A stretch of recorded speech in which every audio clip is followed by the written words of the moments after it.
Madame, Monsieur, bonsoir et bienvenue au 19h de ce 6 septembre. À la une de l'actualité, le président de la République, Ahmed Tebboune, réserve un accueil officiel au président de la République du Mozambique, Daniel Francisco Chapo. Les deux chefs d'État ont co-présidé la signature de nombreux d'accords et mémorandums d'entente couvrant plusieurs domaines de coopération.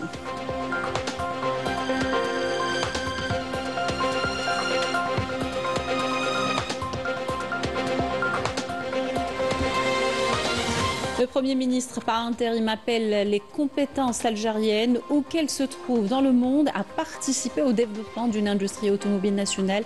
C'était à l'occasion d'une cérémonie en l'honneur de la diaspora algérienne. Une centaine d'investisseurs de la communauté se sont réunis la veille à l'initiative du CMDA.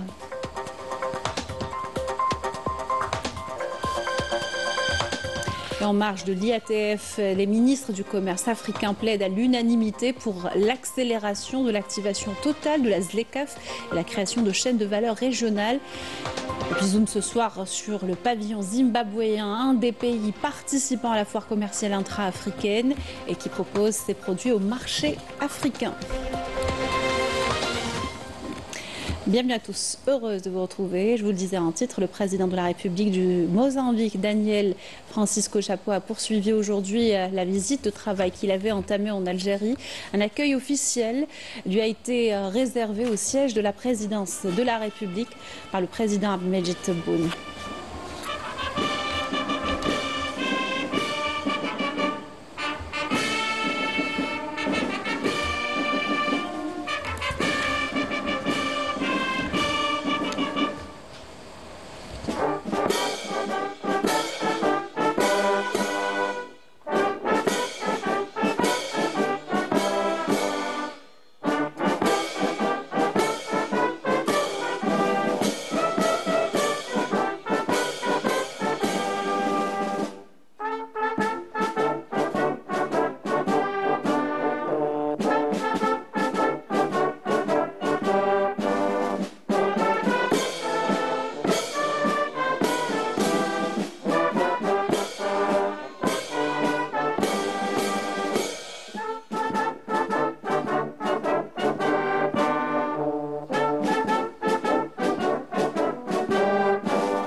Après avoir écouté les hymnes nationaux des deux pays, le salut au drapeau, les deux présidents ont passé en revue des détachements de différentes forces de l'armée nationale populaire qui leur ont rendu les honneurs.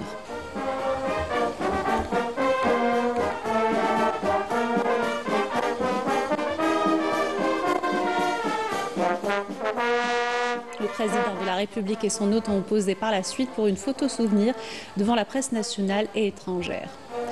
Et le président du Mozambique a ensuite salué les hauts responsables de l'État à son accueil. À leur tête, le directeur de cabinet de la présidence de la République, le ministre délégué auprès du ministre de la Défense nationale, chef d'état-major de l'ANP, le ministre d'État, ministre des Affaires étrangères, de la communauté à l'étranger et des Affaires africaines. De son côté, le président de la République a salué les membres de la délégation de haut niveau accompagnant le président du Mozambique. La cérémonie s'est poursuivie alors que le président du Mozambique saluait le ministre d'État, ministre de l'Énergie et des Mines et des Énergies renouvelables, le ministre de l'Enseignement supérieur et de la Recherche scientifique, le ministre de l'Éducation nationale, le ministre de la Culture et des Arts.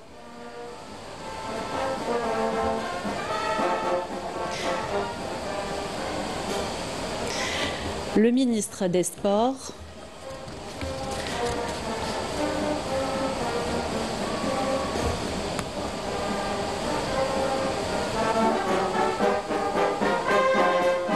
Le ministre de la Jeunesse, le ministre du Commerce extérieur et de la promotion des exportations, la ministre du Tourisme et de l'Artisanat, le ministre de la Communication et le conseiller auprès du président de la République chargé des affaires diplomatiques.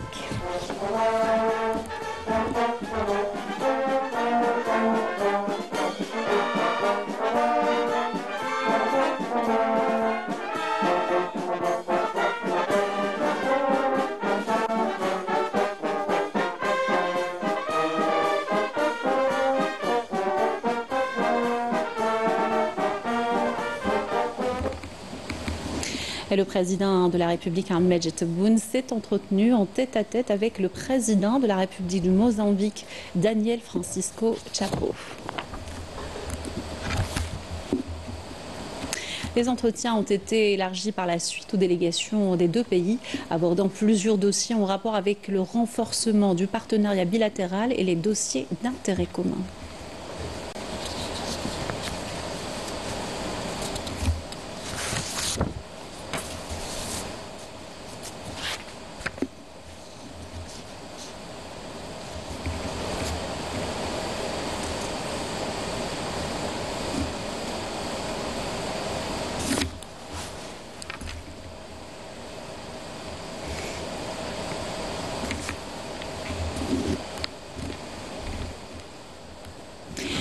Et après les entretiens élargis, le président de la République, Ahmed Tebboune, a co-présidé avec son homologue mozambicain, Daniel Francisco Chapo, une cérémonie de signature de nombreux accords et mémorandums d'entente couvrant plusieurs domaines de coopération bilatérale.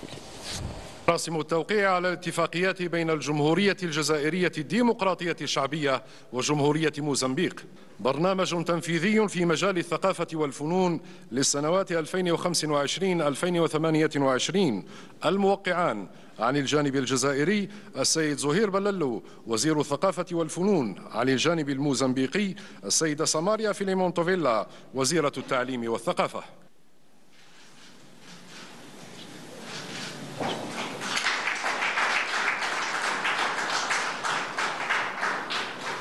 بروتوكول تعاون بين الإذاعة الجزائرية والإذاعة الموزمبيقية. الموقعان عن الجانب الجزائري السيد عادل سلاقجي المدير العام للإذاعة الوطنية، عن الجانب الموزمبيقي السيدة إيميليا مويان مديرة مكتب موزمبيق للإعلام.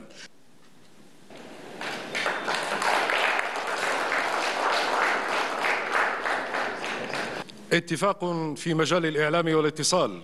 الموقعان عن الجزائر يوقع السيد محمد مزيان وزير الاتصال، عن الجانب الموزمبيقي توقع السيدة ماريا مانويلا دوس سانتوس لوكاس وزيرة الشؤون الخارجية والتعاون. اتفاق تعاون في مجال التعليم العالي والبحث العلمي. يوقع عن الجزائر السيد كمال بداري وزير التعليم العالي والبحث العلمي، توقع عن الجانب الموزمبيقي السيدة سماريا فيليمونتوفيلا وزيرة التعليم والثقافة.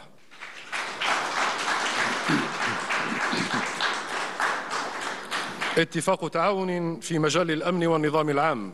يوقع عن الجزائر السيد إبراهيم مراد وزير الداخلية والجماعات المحلية والتهيئة العمرانية، توقع عن الموزمبيق السيدة ماريا مانويلا دوس سانتوس لوكاش وزيرة الشؤون الخارجية والتعاون.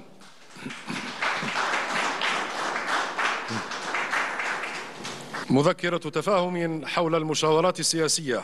يوقع عن الجزائر السيد أحمد عطاف وزير الدولة وزير الشؤون الخارجية والجالية الوطنية بالخارج والشؤون الإفريقية، عن الجانب الموزمبيقي توقع السيدة ماريا مانويلا دوس سانتوس لوكاش وزيرة الشؤون الخارجية والتعاون.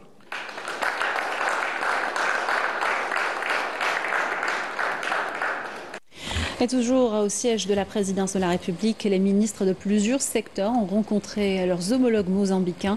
Les détails par la Framouche. Le ministre d'État, ministre des Affaires étrangères de la communauté nationale à l'étranger des Affaires africaines, Ahmed Attaf, s'est entretenu avec Maria Manuel dos Santos Lucas, ministre des Affaires étrangères et de la coopération du Mozambique. Par ailleurs, le ministre délégué auprès du ministre de la Défense nationale, chef d'état-major de l'ANP, le général d'armée Saïd Chingleha, a eu des entretiens avec Cristóvão Arthur Tchoumé, ministre de la Défense nationale de la République du Mozambique. Dans le domaine économique, le ministre du Commerce extérieur et de la promotion des exportations, Kamer Zik, s'est entretenu avec le conseiller du président du Mozambique chargé des affaires économiques et du développement. Concernant l'éducation et la recherche scientifique, le ministre de l'Enseignement supérieur et de la recherche scientifique, Kamal Badari, a rencontré la ministre de l'Éducation et de la Culture du Mozambique, Samaria dos Anjos Filmon Tovella, qui a également tenu des entretiens avec son homologue Mohamed Sghir Saadawi, ministre de l'Éducation nationale. Dans le secteur du tourisme, la ministre du Tourisme et de l'Artisanat Houria Mdahi s'est entretenue avec son homologue mozambicain chargé du portefeuille du tourisme, tandis que le ministre de Culture et des Arts Zohir Belalou, de son côté, s'est entretenu avec la secrétaire d'État aux Arts et à la Culture Mathilde Mocha. Enfin, le ministre des Sports Walid Sadi, accompagné du ministre de la Jeunesse Mustafa Hidawi, ont rencontré le ministre de la Jeunesse et des Sports mozambicain Kefadine Manas. Et le président de la République du Mozambique, Daniel Francisco Chapo, s'était rendu ce matin au sanctuaire du martyr où il a déposé une gerbe de fleurs et observé une minute de silence à la mémoire des martyrs de la glorieuse révolution de libération nationale.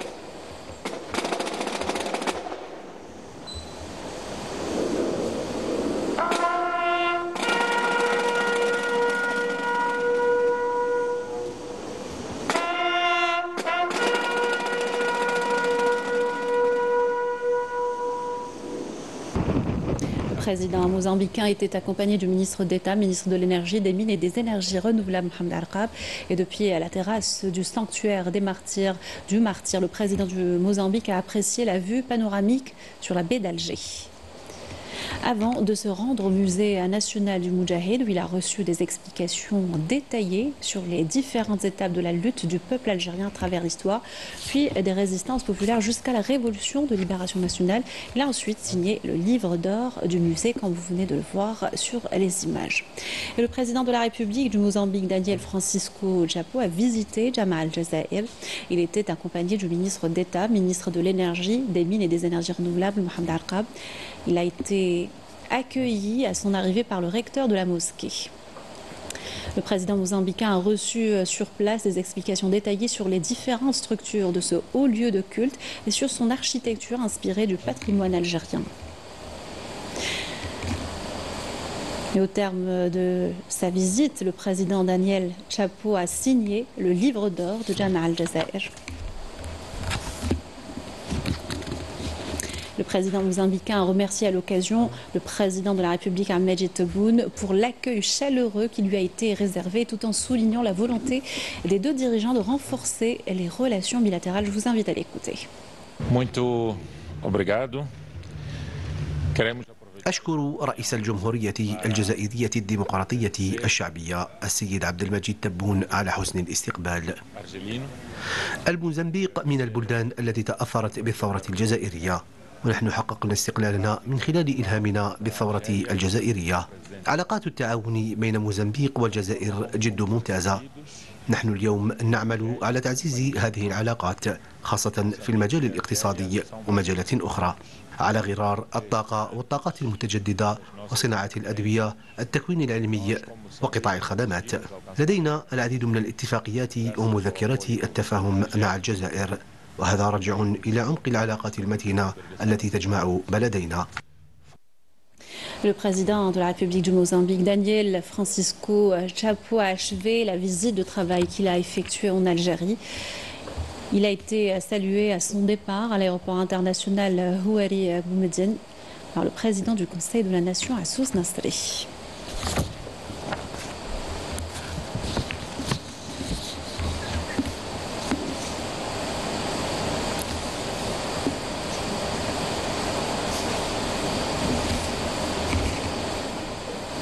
Le président mozambicain avait pris part à la foire intra-africaine commerciale abritée par Alger et qui se poursuit actuellement en marge de l'IATF. Le Premier ministre par intérim a présidé ce samedi une cérémonie d'accueil en l'honneur des représentants de la communauté nationale établie à l'étranger qui participent aux travaux de la journée des diasporas africaines. Siferlib a réitéré à l'occasion son appel aux compétences algériennes où qu'elles se trouvent dans le monde à participer au développement d'une industrie automobile nationale. On l'écoute.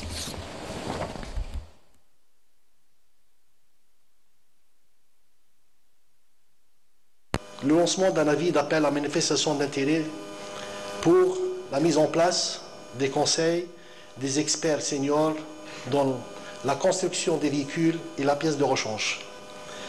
Le recensement des différentes candidatures que nous avons reçues, ça varie aux alentours de 2500 candidatures, dont 500 candidats issus de la diaspora algérienne. Ce conseil aura la charge de tracer et de proposer la feuille de route et la stratégie de l'État algérien en matière de construction des véhicules et la pièce de rechange. Le Premier ministre par intérim a affirmé que les exemples de l'implication de la communauté algérienne établie à l'étranger dans l'édification du pays étaient nombreux et que l'heure était à consolider, ou plutôt à la consolidation des efforts fournis ces dernières années. Je vous invite à l'écouter. J'ai eu affaire à plusieurs de nos cadres de la diaspora et je me souviens très bien, lors de mon passage professionnel, lorsque nous avons réalisé le premier puits de pétrole avec un ciment algérien. Il est maintenant certifié API, American Petroleum Institute. C'est grâce à l'un de nos diasporas qui nous a vraiment assistés. D'abord, il nous a dédié ce qu'on appelle la Bible de cimentation. Et grâce à son expertise que nous avons réalisé ce projet. Même chose pour d'autres projets dont le temps ne suffit pas pour le citer. Mais juste pour vous dire une chose, que l'exercice que nous avons commencé depuis longtemps, et maintenant on doit focaliser et consolider nos efforts. C'est dans le cadre de la mutualisation de l'effort économique national. Et appel unanime à accélérer l'activation totale de la ZLECAf pour augmenter les échanges commerciaux intra-africains. C'était lors de la table ronde qui a regroupé les ministres africains organisée en marge de la 4e édition de la foire commerciale intra-africaine. La création de chaînes de valeur régionales afin d'élargir les bases des exportations africaines, entre autres propositions formulées. Mojdad Ahmed pour les détails. Derrière l'ambition d'un marché africain intégré, un chantier colossal. Développer les infrastructures, mettre en place des corridors logistiques entre pays, adapter les mécanismes juridiques et offrir de nouveaux avantages aux investisseurs, autant d'étapes essentielles pour dynamiser les échanges commerciaux intra-africains. À ce jour, 54 pays ont ratifié l'accord de la zone de libre-échange africaine. Cette adhésion massive illustre la volonté politique de nos dirigeants, mais aussi leur engagement juridique à lever progressivement les obstacles qui freinent le commerce et l'investissement sur le continent. Aujourd'hui, nous faisons face à des défis structurels qui ont poussé le continent à se tourner vers les marchés extérieurs plutôt que de privilégier les commerces intra-africains. Il est temps de corriger cette trajectoire en mettant en place une stratégie solide, axée sur le développement des capacités de production et d'industrialisation, mais aussi sur la mise en relation des investisseurs et la création de réelles opportunités. Troisième économie du continent et passerelle entre l'Afrique, l'Europe et la Méditerranée, l'Algérie entend mettre à profit ses infrastructures et ses capacités logistiques pour accompagner la mise en œuvre effective de la ZLECAf. Cet espace représente une occasion précieuse pour échanger nos visions sur les moyens de relever les défis et booster ainsi le commerce intra-africain. L'opportunité également de réaffirmer notre engagement à concrétiser pleinement la zone de libre-échange continentale africaine en tant qu'instrument clé de développement durable, de promotion de l'investissement et de création d'emplois pour la jeunesse de notre continent.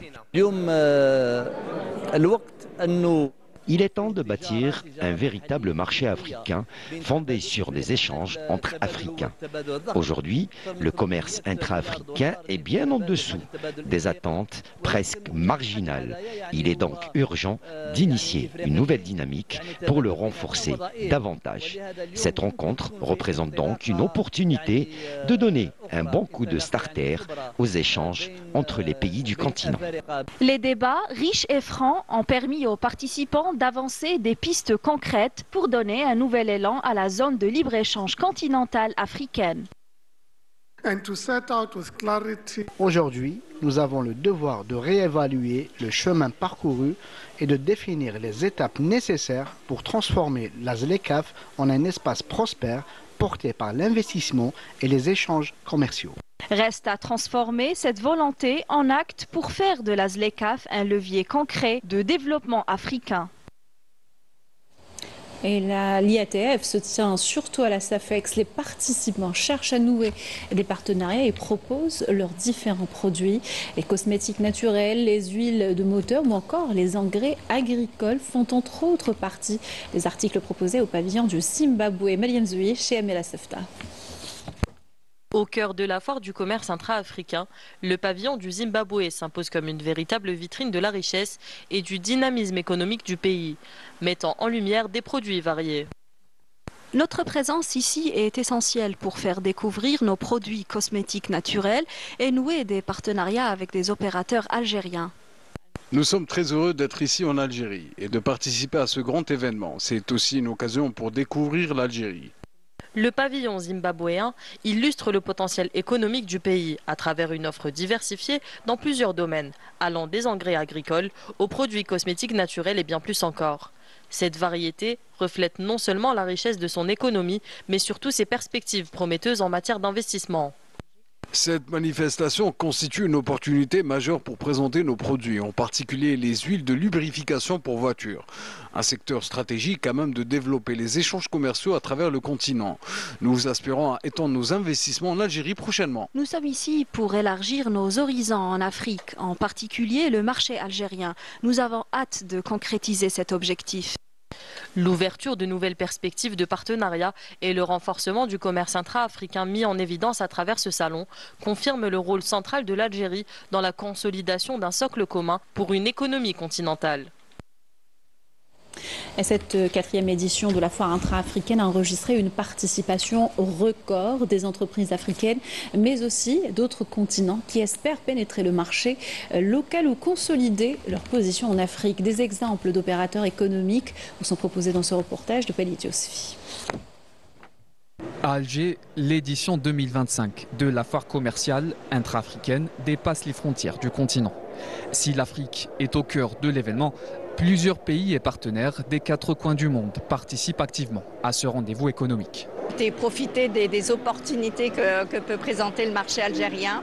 On voit que l'économie est en plein boom, il y a vraiment un potentiel en termes de développement. C'est un super beau pari que le gouvernement algérien a pris et franchement, chapeau. Alors c'est sûr que c'est beaucoup de monde à gérer et à coordonner en même temps, donc vraiment chapeau pour l'organisation, très beau défi relevé. Je suis investisseur et je suis ici pour voir le marché africain en général et algérien en particulier, pour trouver de nouveaux partenariats économiques et créer potentiellement de nouvelles start-up. L'IATF est l'une des plateformes les plus importantes pour nous. Elle est organisée chaque 2 ans. Tous les acteurs économiques majeurs du continent, mais aussi d'un peu partout dans le monde, se rencontrent ici pour échanger et nouer des partenariats aussi bien avec le secteur privé que public. C'est vraiment the place to be. Au-delà du continent africain, la participation d'acteurs internationaux reflète l'intérêt croissant pour le marché ouvert par la ZLECAf, donnant ainsi de nouvelles perspectives de coopération entre l'Afrique et ses partenaires. Cet événement nous permet de rencontrer directement d'éventuels investisseurs et de sonder le marché, voir si on peut s'y implanter.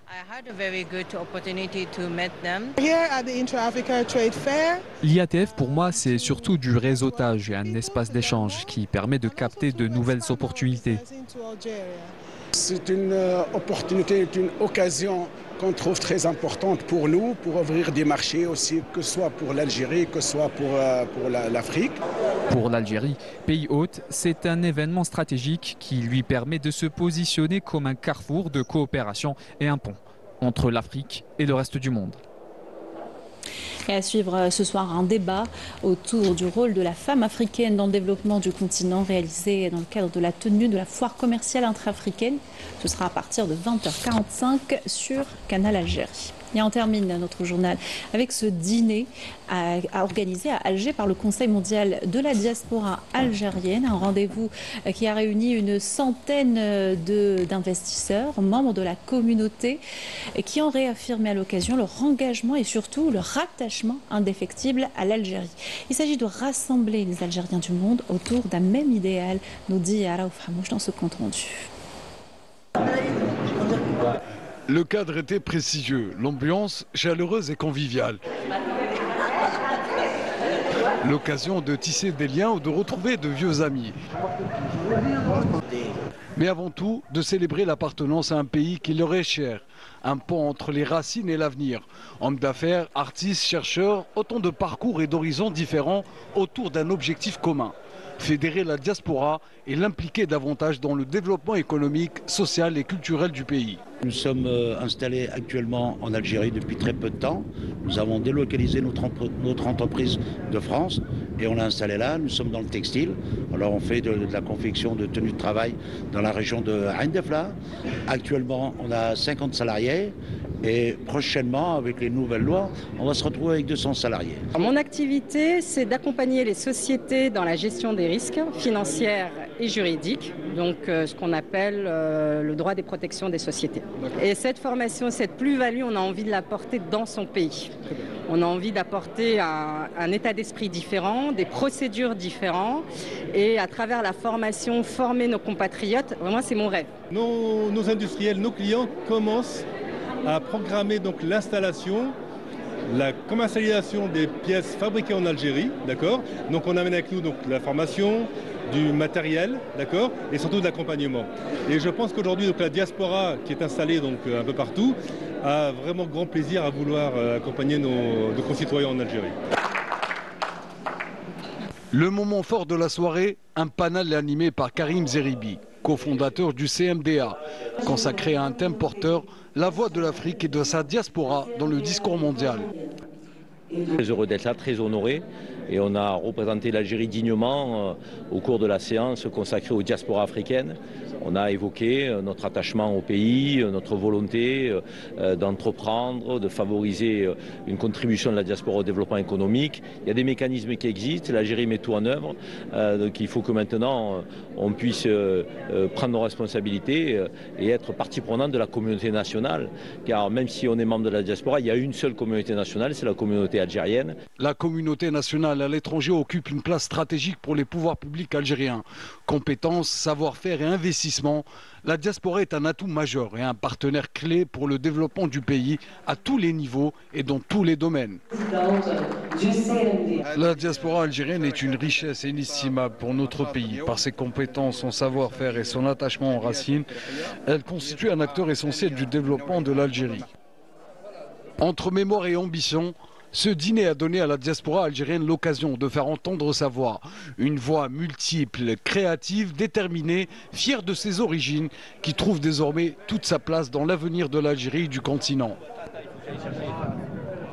Voilà qui termine notre journal. Merci de l'avoir suivi. Excellente soirée sur Canal Algérie.